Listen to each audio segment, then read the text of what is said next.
Story 1. I work in a small clothing retail store in a mall. I am a supervisor, and at the time, I was the only one at the register. A woman came in with a few standard returns and purchases nothing unusual. Her child, who looked about 5 or 6 years old, was playing with a bracelet set while we went through the transaction. We finished up, and the woman said, "Okay, give the bracelet to the lady, let's go." The child actually handed it back to me. I said thank you, and they started to leave. A few moments later, the mother left, but the child came running back into the store looking for the bracelet. The mother soon returned to look for her, and the child began crying about wanting the bracelet. I figured the parent would handle it. It wasn't my business. That was until the child ran behind me and into the area behind the registers, searching for the bracelet. The mother stood on the other side of the counter, looking exasperated and speaking in a calm, gentle tone, saying, "Come on, we have to go." Meanwhile, the child was digging through my things, bags, clothes, and anything else behind the counter. I said to the mother, "Hey, if you want to come back here and get her, that's fine." She didn't respond. At that point, I had to step in. There were sharp pins used for security tags behind the counter, and I also had more customers waiting to be helped. So, as the child ran past me again trying to hide from her mother, I gently put my arm out to block her. You'd think I had seriously hurt her, the child screamed, so loudly it was the kind of high-pitched wail that makes everyone in the store stop and look. And where was the mother? Just standing there, now glaring at me and saying, "Well, that was embarrassing." She looked upset not at her child, but at me. The child then ran around the store again and had another screaming, crying fit on the floor. Once again, the mother just stood there doing nothing. I'm not a parent, and I understand the whole idea of letting kids have their tantrums, but I thought the point was to remove them from the upsetting situation, not let them disrupt the entire store. The joy of working in retail meant I had to email my district manager about the whole situation, just in case the woman tried to claim that I hurt her child. Edit. Apologies for calling it gentle parenting. I'm not a parent myself, so I only know the term from what friends have told me. Third update. I got a light warning from my district manager because I'm not supposed to touch a customer's child at all. Next time, I guess I'll just let them play near the bin full of sharp pins. Fourth update. Hopefully, this is the last update. It turns out my district manager's concern wasn't so much about me being in the wrong, it's that she doesn't want me or other employees intervening with children because she'd rather the company handle any possible legal issue than have one of us personally held responsible. Now, here's the interesting part. On another workday, the same mother and child came back to the store. Once again, the mother was across the store while the child was pulling on our mannequins. I looked at my manager and said, "I'm staying out of it." She went over and politely told the child not to touch the mannequins. The mother threw a shirt on the counter and said, "Well, I didn't see anything today anyway," and then left. My manager is actually concerned that this woman might be trying to create a situation to start a lawsuit, so there's talk of banning her if she returns. This ended up being my first viral post online. Some of the comments made me lose a bit of faith in people, but that's just how it goes. Thank you to everyone who sympathized with my struggle of working with the public. Story 2. Hi all. I recently saw a post here about an entitled woman who thought she was being hit on, and it instantly reminded me of a former friend of mine. I'm a 33-year-old woman, and my former college friend, Jen, who is 31, always had a hard time recognizing when someone was actually hitting on her. It was almost comical because my friends and I could easily tell when she would turn to us and insist that the server, bartender, or barista was flirting with her. They were not. Sometimes we would even tell her directly, but she would argue with us as if we hadn't witnessed the entire interaction. I would remind her that it's literally their job to be nice. They're working for tips and want customers to be happy, but she would still believe otherwise. This particular story happened maybe a year or two after we graduated from college. One night, I met up with Jen downtown for a night of drinking. We went to a restaurant that had a nice bar area and was only a few steps away from other actual bars. While we were hanging out in the bar area, one of my best friend's boyfriends, who was 32 at the time, approached us. I introduced them, and we chatted for maybe 2 minutes before he excused himself and left the restaurant to meet up with his own friends. As soon as he was out of earshot, Jen turned to me and started gushing about how he was totally hitting on her. I calmly said, "No, he wasn't." She waved me off like I was the one who didn't understand. Not wanting to let this one go, I reiterated that he was not hitting on her. Jen told me that he gave off a vibe and that I just wouldn't understand the way he looked at her. I told her again, no, he didn't. He was mainly looking at me since I was the one having the conversation with him. There was no vibe besides him simply being polite. Still, she dismissed me again. I told Jen, he seriously isn't interested. How did I know that? For one, he's in a committed relationship. And two, he's gay. This girl had the nerve to still try to argue with me. Like, seriously, you're so eager to believe someone is hitting on you that even men who are in relationships and not attracted to women are now supposedly falling at your feet. You might wonder how she didn't know he was gay. Well, while he's not overly expressive about it, you can tell when you have an actual conversation with him. Plus, I literally introduced him as my friend's boyfriend. Months later, I ran into my friend's boyfriend again and decided to tell him the story. When I finished, he laughed and said that even if he were straight, Jen would not have been his type. That comment honestly made me laugh too, because it perfectly summed up the situation. Jen had this tendency to believe that every kind gesture or polite interaction was some sort of romantic advance. It didn't matter if it was a stranger, a coworker, or a waiter just doing their job, she always seemed convinced there was more to it. I could honestly tell you so many stories of times when Jen thought she was being hit on. Like I mentioned earlier, my friends and I could practically predict when she would insist that someone was flirting with her.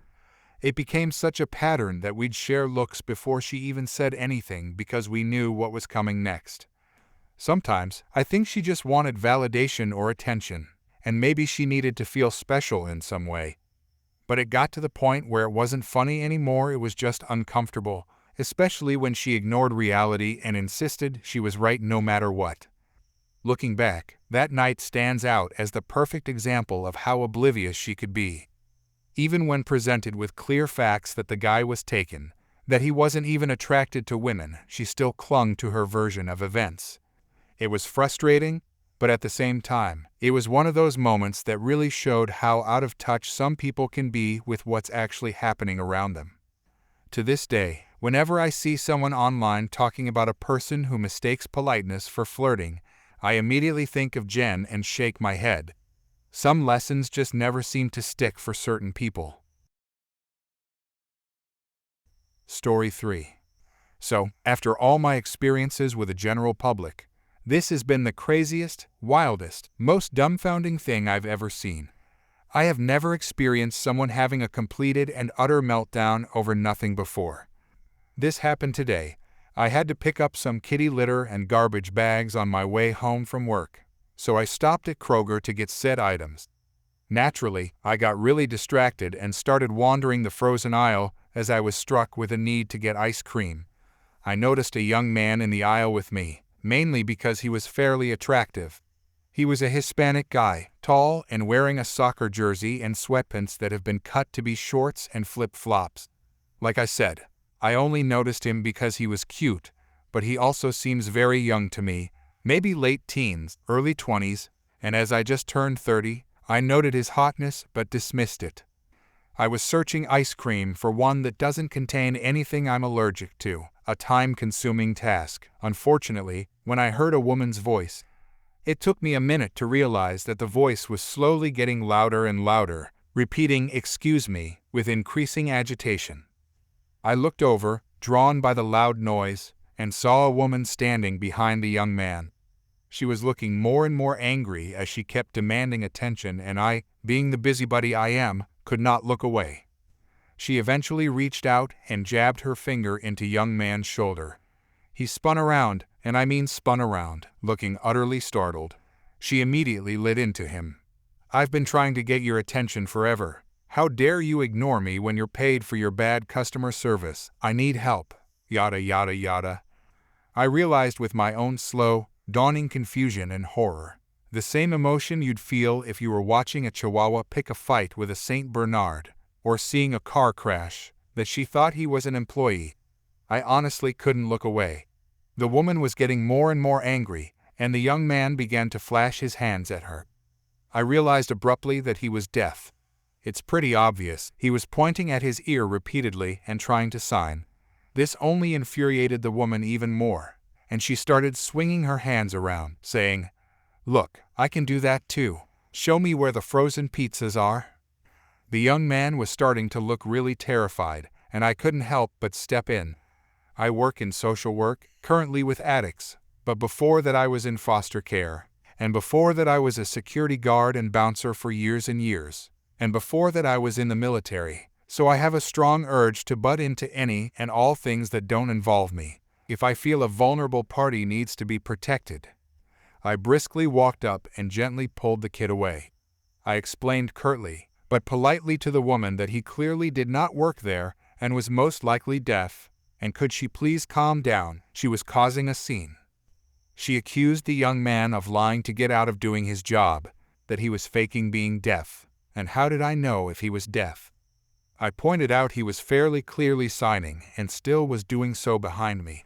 She challenged me, "If he's deaf, tell her what he's saying." I just stared at her. I don't speak American Sign Language. I explained this and point out that it was pretty clear that he can't hear, and could she just go get lost somewhere? The brash language triggered her or something, and she attempted to grab me.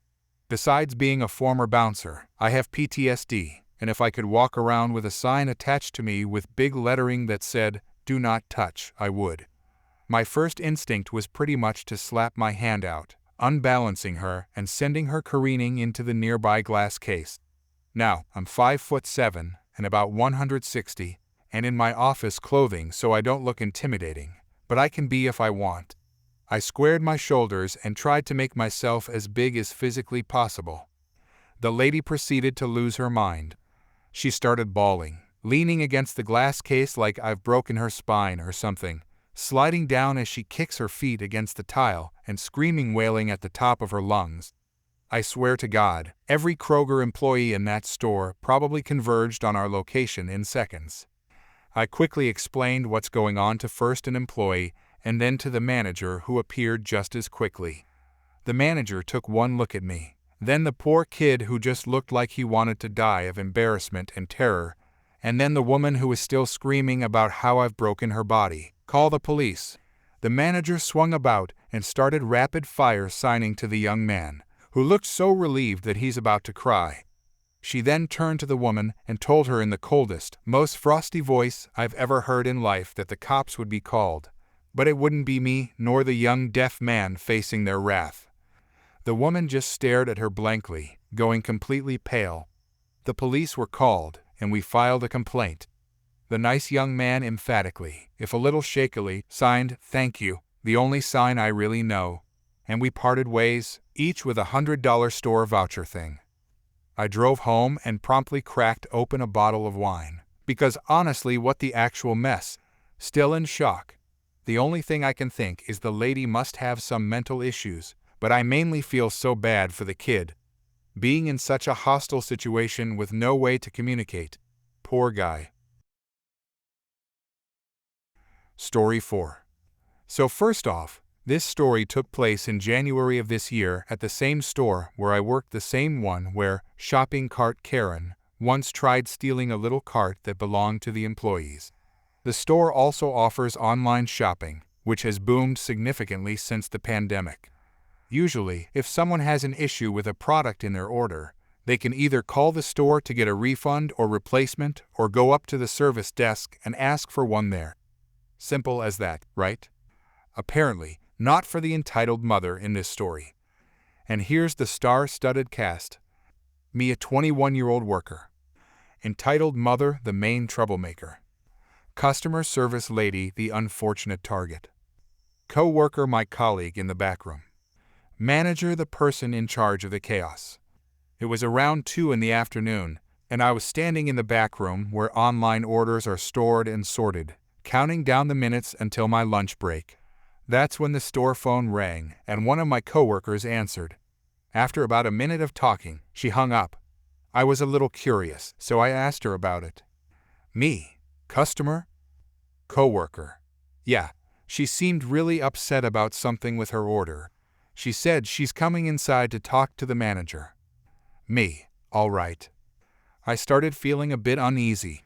It wasn't unusual for a customer to talk to the manager if their order got messed up or if they received poor quality food. Most of them were polite about it. However, if the manager traced the issue back to you, you'd definitely get some criticism for not checking the order properly before sending it out. It was now 2 p.m. finally, lunchtime. I handed my key card to my coworker before heading off.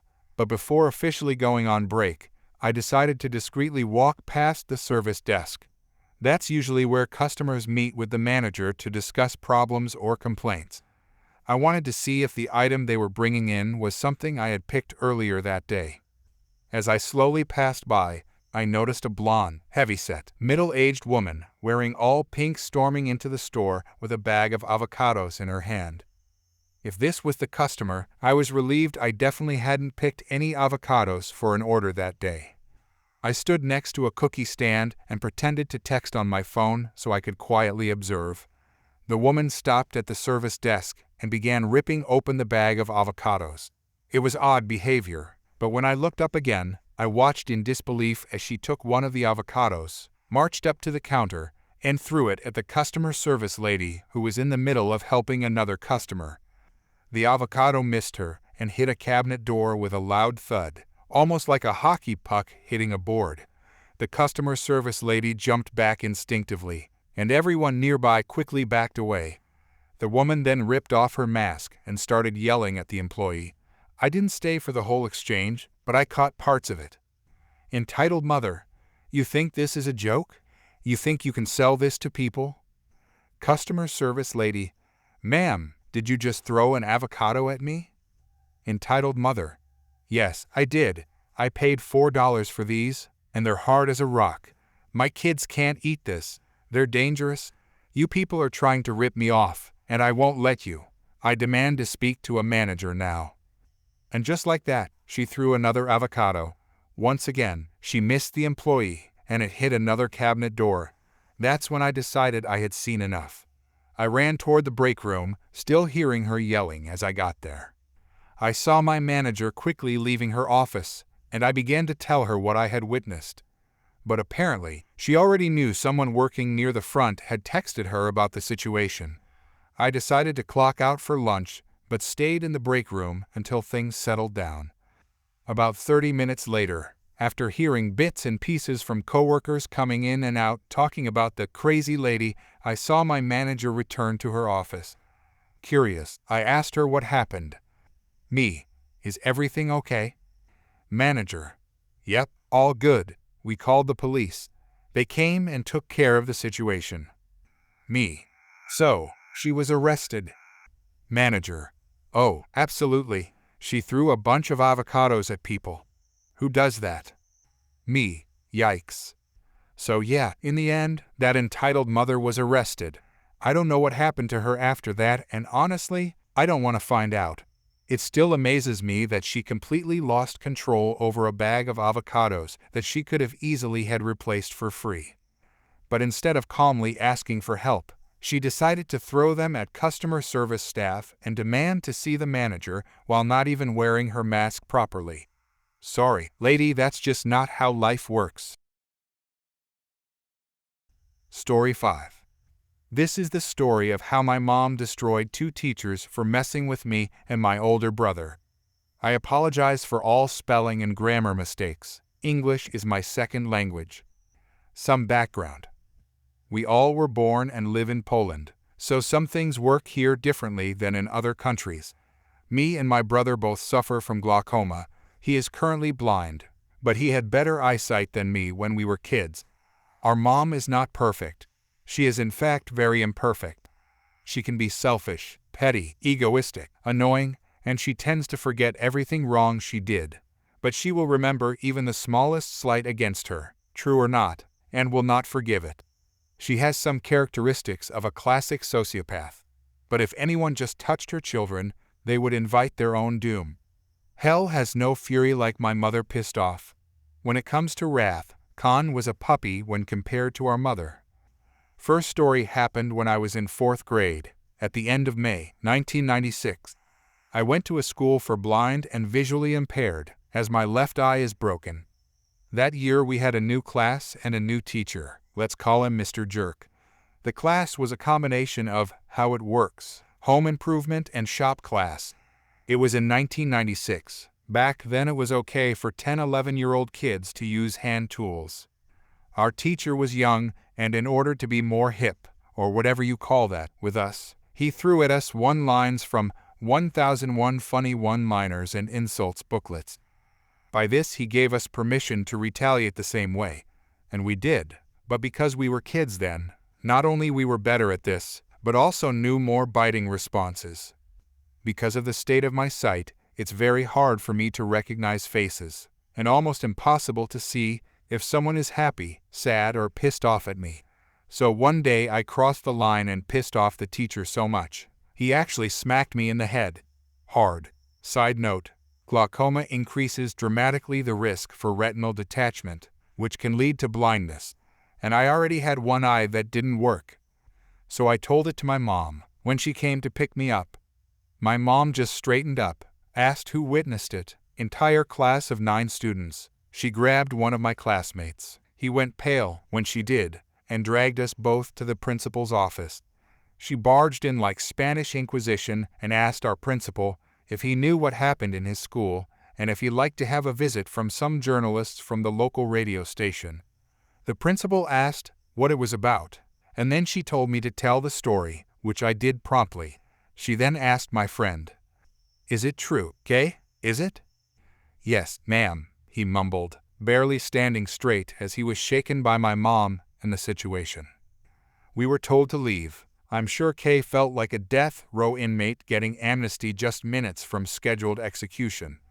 Mr. Jerk was asked to come in. After a few minutes of yelling, my mother suggested that she would smack his head a few times, pleading. Principal didn't want to have the media involved, and suggestions that the Board of Education for the province will be informed. The teacher left, defeated and broken, and he never returned.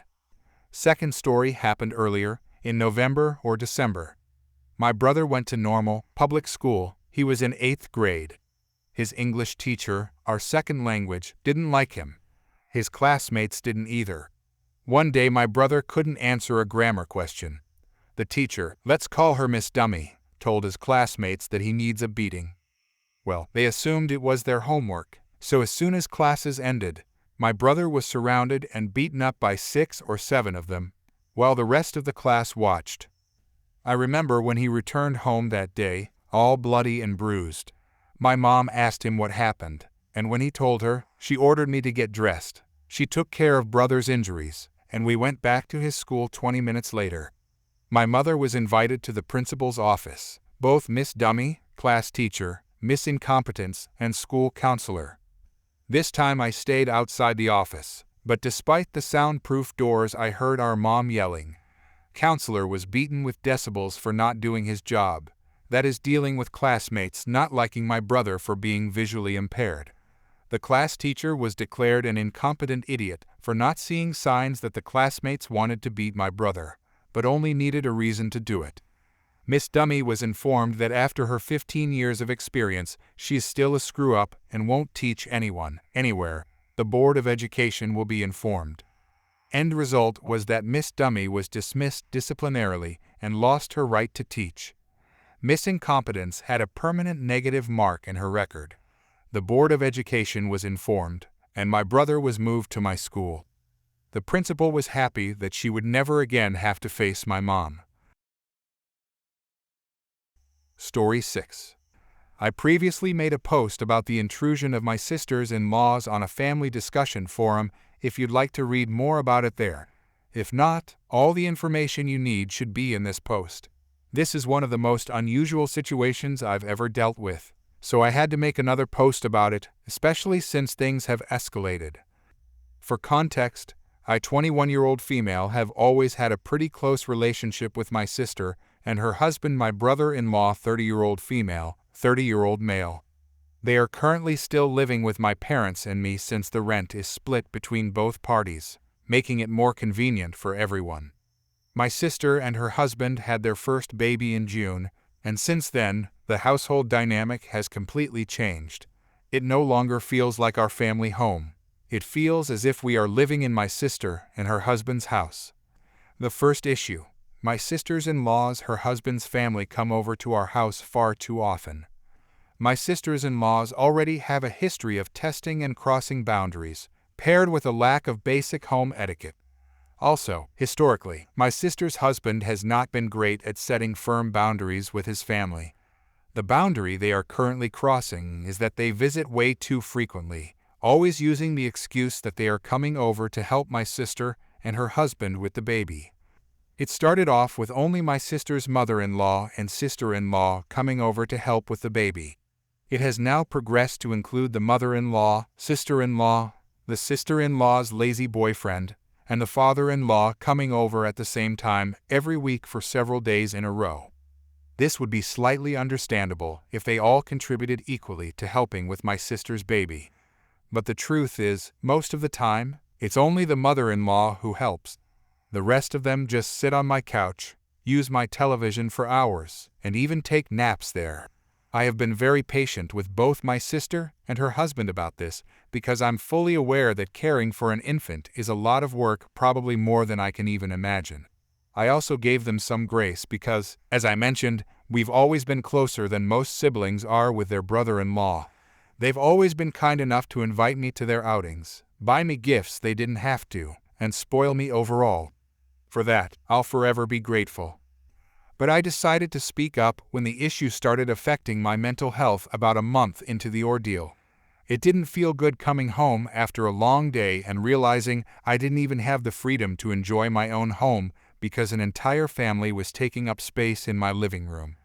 On top of that, I strongly dislike the sister-in-law's boyfriend, and now I'm being forced to see him all the time in addition to family gatherings.